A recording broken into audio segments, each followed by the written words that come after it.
Hi guys, welcome to another video here on my channel. For those of you that are new, my name is Lakia and welcome to the Chaotic Critic family. For everyone else that is tuning in to yet another video, welcome back. Here on my channel, I share planning and organizational videos, plus so much more over on my blog, chaoticcritic.com. The link is always in the description box. Today's video, I'm really excited to share. I am reading the book, What on Earth Am I Here For by Rick Warren. You can get this book on Amazon. I purchased mine from Hobby Lobby and I actually just sent a copy to my best friend as well because I keep talking about it. And she's like, I want to borrow your copy. And I was like, I'll just send you one. I am currently 34 days in. And by the time this video goes live, I'll be moving on to day 35. So day 33 in this book. Before I go on, let me just give you a little gist of this.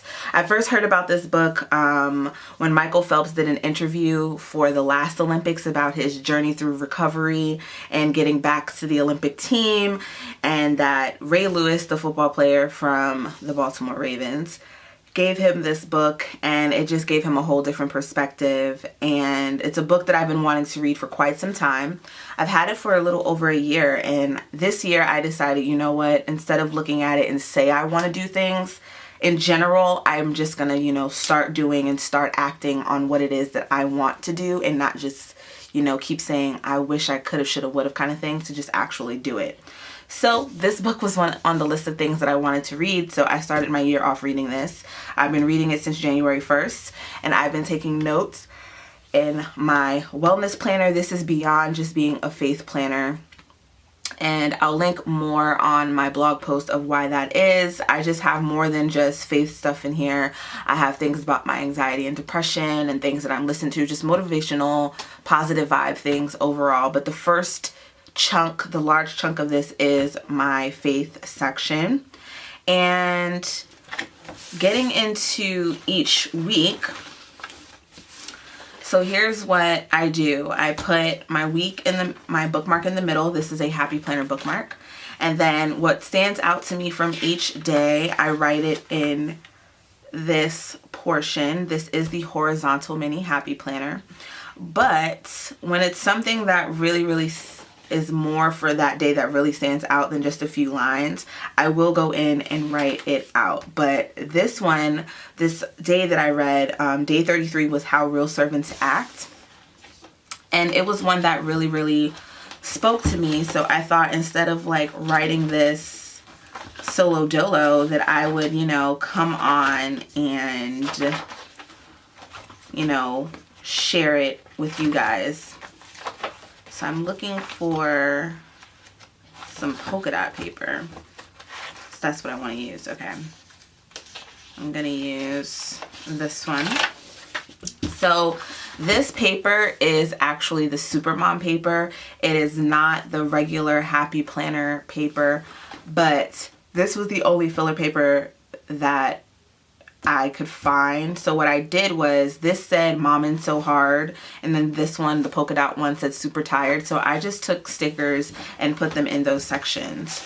So I might need 2 of these. I don't know yet.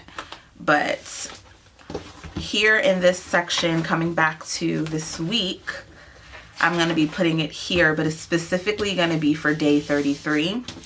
So getting into this, this is not a super religious book, number one. One of my favorite lessons from this book was how to, I have it written down. Where is it? How to restore a relationship, and everything is faith-based in this book. It's What on Earth Am I Here For? The Purpose-Driven Life. Again, written by Rick Warren, and it does have scriptures and all that, but it's a lot of fundamental things on just building your character, or rebuilding your character for some people.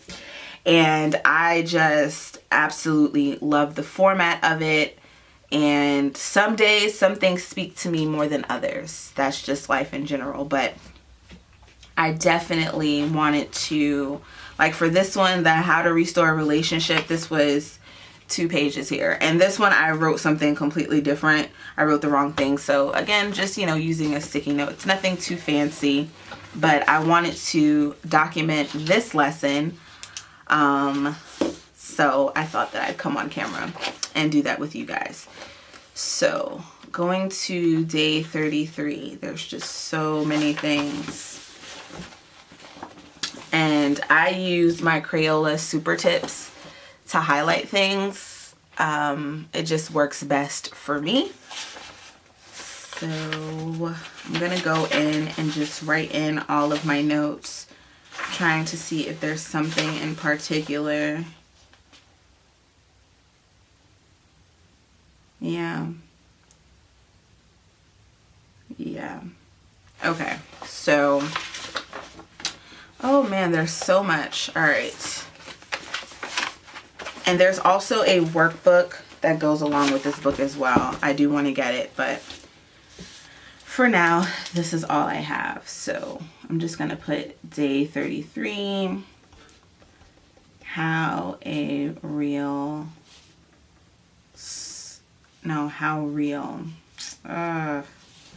Okay. I'm already like fumbling here, but that's all right. That is okay. I said this didn't have to be perfect, right?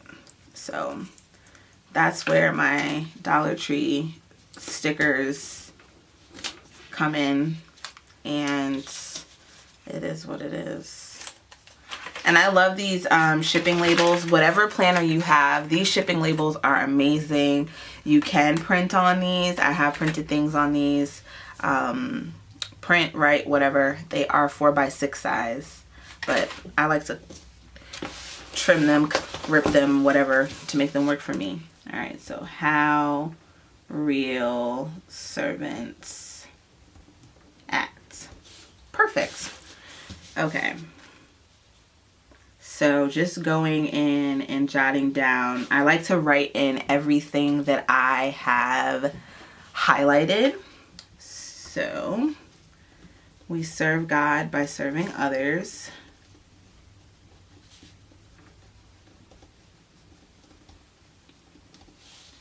And this really stood out to me in our self-serving culture.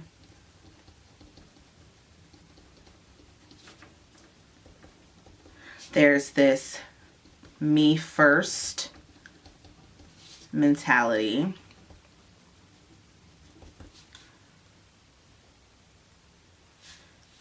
And that is something that's like, yeah, because everybody, it's like nobody wants to help nobody wants to help anybody else. They're afraid they're gonna like miss out, or that there's not enough space for someone else to do what it is that you're doing, or like be in the same industry as you. And then the next thing, God shaped you for service, not self-centeredness. There's just so many things. And then like this, I write some things bigger, some things not. Primary ministry is, your primary ministry should be in the area of your shape.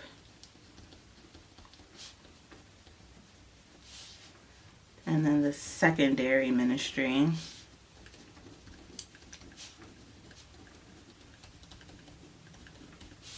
would be in, secondary service is wherever you're needed. Okay. Service wherever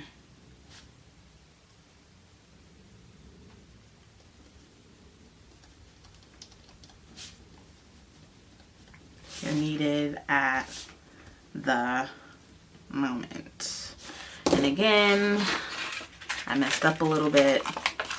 No problem. Just gonna pull out the other half as I drop that on the floor. I'm just gonna pull out the other half of this. And I love looking at how other people, regardless of faith, I like looking at how other people break down readings and all of that. I find it helpful. You can find tips from anywhere. anyone can be a servant.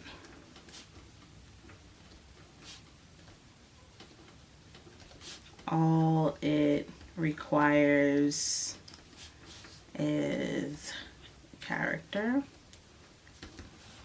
And then the sections that they broke it into was number 1, real servants make themselves available to serve. So I'm going to flip to the side and I'm going to put how real servants act. And I'm going to number, make themselves available to serve. Number 2, pay attention to needs. And again, my handwriting, I'm not just writing fast for the sake of this video. I just prefer to write fast in general. I want the information to be accurate, which is why if I was regular planning, I would be so anal about the placement of the stickers, where now if I'm putting the sticker down, it's because I don't have whiteout, and that's just the easiest way for me to do it. They do their best with what they have.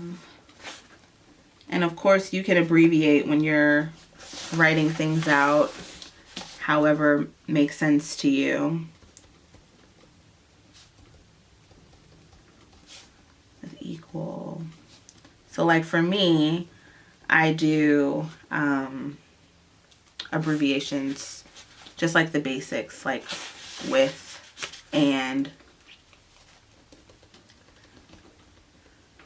Okay, so back to how real servants act. Number 1, make themselves available to serve. 2, pay attention to needs. 3, do their best with what they have. 4, do every task with equal dedication. 5, faithful to their ministry. And 6, maintain a low profile. And this section spoke to me so much,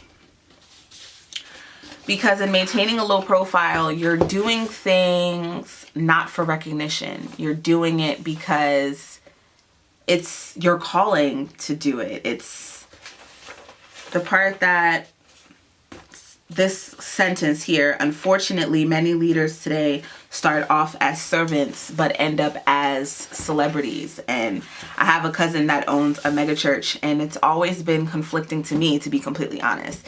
It's been conflicting because there's so much celebrity behind the mega church that from a spectator's point of view, it looks as if the calling, the feeling, the ministry is not authentic, it's not genuine, when in all actuality it could be. But because it's the celebrity aura behind it, it's very conflicting to take it seriously at times. And then another thing here, notoriety means nothing to real servants because they know the difference between prominence and significance. And then lastly, knowing this, don't be discouraged when your service is unnoticed or taken for granted. So with that, as I'm writing this stuff down, I'm going to tell you guys a little story. So when I was about, how old was I? I think I was like 13, 14. My mother was diagnosed with lung cancer, never a smoker. And she was diagnosed with lung cancer in 2005. And the doctors did not give her a long expectancy to live. People that live with lung cancer, actually, their survival rate, especially in stage 4, is 3 to 6 months. My mother, thankfully, we were able to have 3 years with her. My mother was only 41 when she died, and the whole time she was just saying, I just want to live to 40.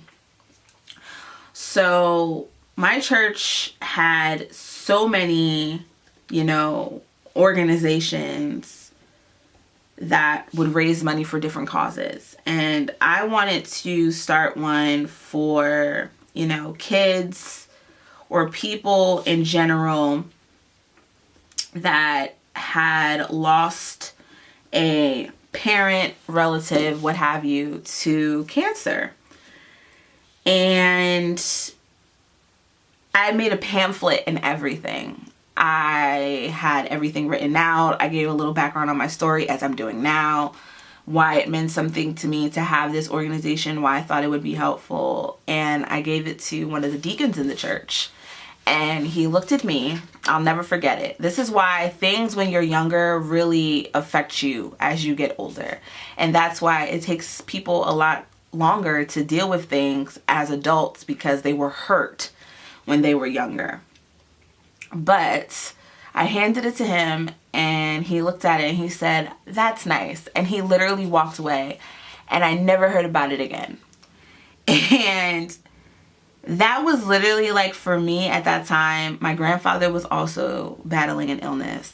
My mother having the illness she had. That was literally like the last straw for me. I was so hurt and so defeated, because there were so many times that I would try to get things going in the church that would benefit not just the church, but youth especially. And it would always be like, that's nice, that's cute. We would never be taken seriously because of our age. And that was just like it for me. And that moment really made me like take a step back from church in general. And to this day, it's been really hard for me to attend church. I won't even lie. Reading this book though, what it has showed me is that, you know, there is no perfect church.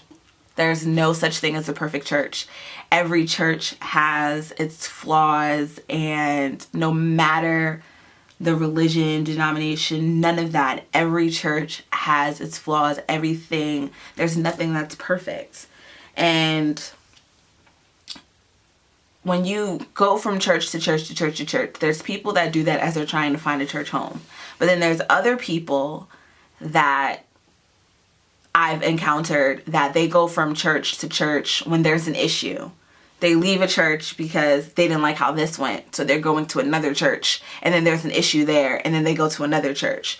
So trying to find a church where you feel that your ministry and your service would be best at is one thing. But leaving because of conflict and issue, you're going to find that same conflict and issue at the next place you go to, because that's just life in general. So in reading this book, being 33 days in, almost 34, it's really made me think about everything that I've been harboring and everything that's been inside of me, everything that I've been angry about when it comes to church, and understanding that, one, while they always, when I was in Sunday school, they taught us that church is in your heart, but going to church is to be among other believers. That's what that is. But also, I'm not doing things for the people in the church. I'm doing things for my eternal resting place. I am Christian. I do go to a Baptist church, the church that I grew up in. I was christened there. I was baptized there. And this is just really making me think about, not just from a spiritual standpoint, but from my life in general. It's really making me face things that I've never wanted to before. And that was just really on my heart to share with you guys, which is why I wanted to get on here and, you know, write things out, talk things out, because I know there's other people out there that can relate to what it is that I'm saying. But yeah, yeah. So, but getting back to like other little tidbits here, I'm just going to keep writing some notes. Unfortunately, I'm going to write this one in the unfortunately. Many leaders today off as servants, but end up as celebrities. And one thing I'm gonna do is that all these stories and situations that I have in my mind, I'm probably gonna end up typing them out and then adding them inside of here with this information, because it's a lot to write out and typing it would just be easier. Okay, so make themselves available, ready. So for servants that make themselves available to serve, ready to jump into service when called on. And the person that I think of is my grandmother. My grandmother is the most selfless person. And, you know, my siblings and even my cousins and I, we can all say that, you know, grandma's always in church. Anybody that knows my grandmother knows that she's always in church. And my grandmother, for one, is a PK from Georgia. And they were raised differently. And my grandmother always raised me, if you're not going to do something wholeheartedly, then don't do it at all. But my grandmother, anytime someone asks her to do something, 9 times out of 10, she does it. Like, right now she does laundry. One of the men at the church is homeless, and she does his laundry every week. She has a lady that calls her, I would say maybe about once a month, to go take her grocery shopping, and she does it. She has another friend that doesn't drive, and she'll go and take her grocery shopping and to the post office if she needs to get to the doctor and she doesn't have transportation. My grandmother, looking at her, I would always get frustrated when I would see her and she would be doing things and like stopping what she was doing, and I'm like, why would you do that? Like, would they do that for you? And my grandmother would just always say that I don't do things, you know, for recognition. I don't do things. She doesn't do what other people does. And it amazes me to this day. My grandmother is 80, she'll be 87 years old and this week, coming up on the 7th of February. And her dedication, she is the definition of a faithful servant to me. That's just who she is. And when it comes to someone that I look at as like in the faith in that moment, it's my grandmother. It's really, really, really my grandmother. So, ooh, this is a good one.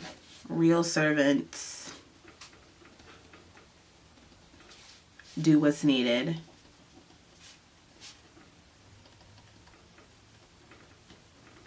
Even when it's inconvenient. This is my grandmother in a nutshell.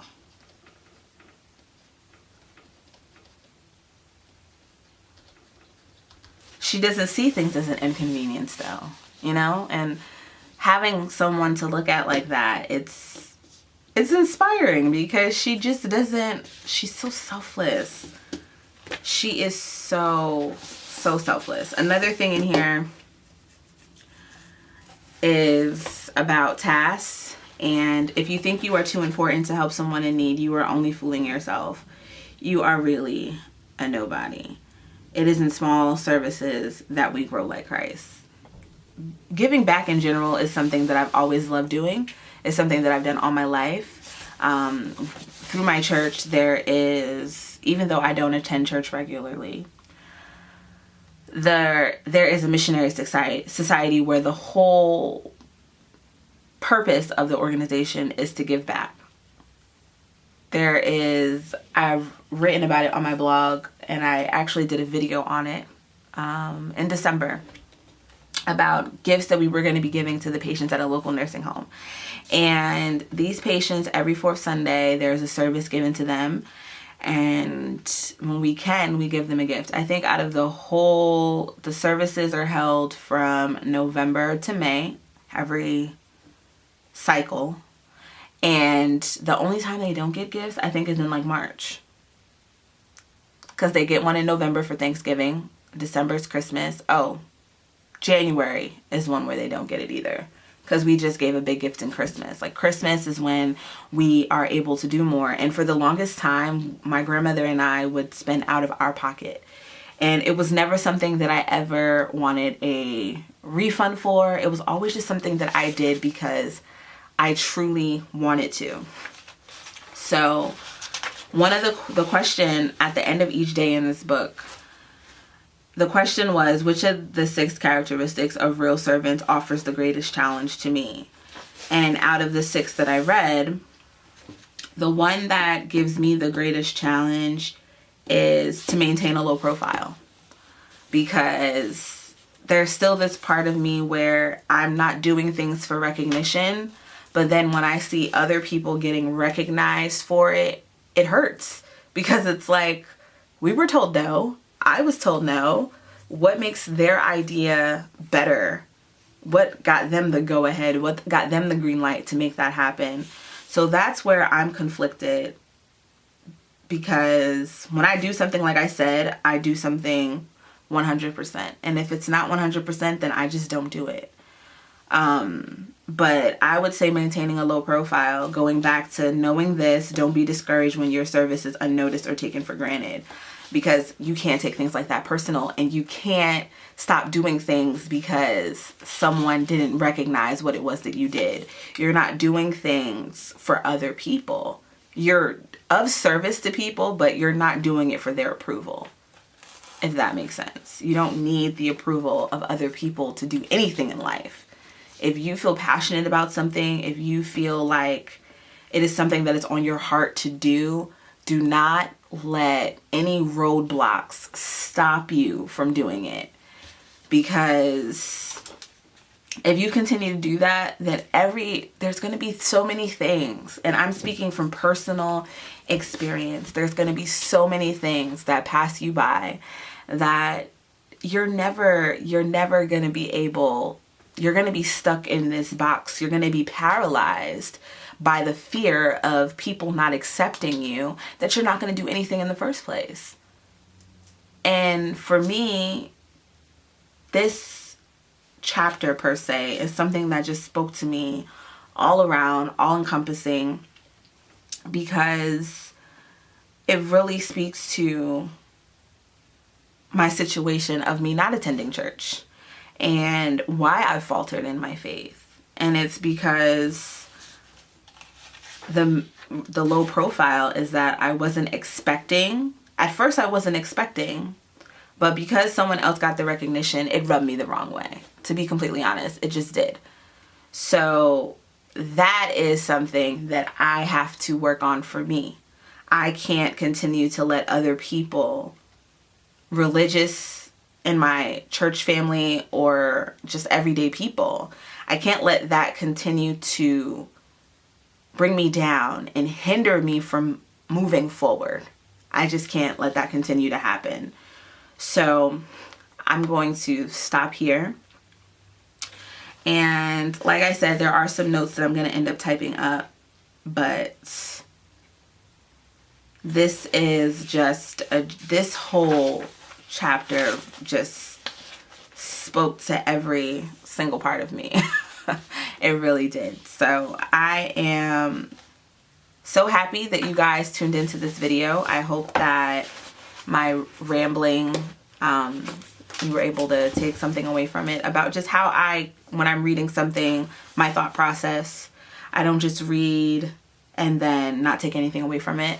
I read and really try to connect it with my life and things that I've gone through in my experiences. And I share it here on, YouTube, a platform that I have, and then also my blog, because I know that there's other people out there that are going through it too, and they might not have the strength to say it. They might not be courageous enough to say it. And that's not to say that that person is weak.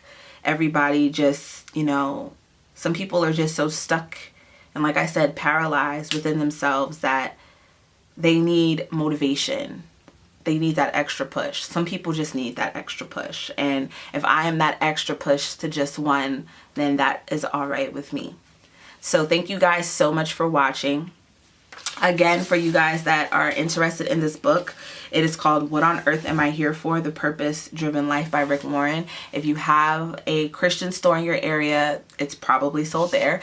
If you have a Hobby Lobby, Hobby Lobby does sell them, but this is also on Amazon and it's like $12 and it's Prime shipping. So no, it's actually $11. And it's just a great read from beginning to end. And I recommend this not just for people that are Christians. This is something that is truly about character and a higher purpose in life than thinking that there's someone else that's like you, because there's no one else out there that's like you. As Dr. Seuss said, there's no one newer than you. But it's so true, because there's no one out there that can do what you do. You guys might have similar attributes, but everybody has a specific purpose. And my goal in life is to find mine and to live in my purpose. So that wraps it up for this video. Of course, there's links in the description box for you guys to check out.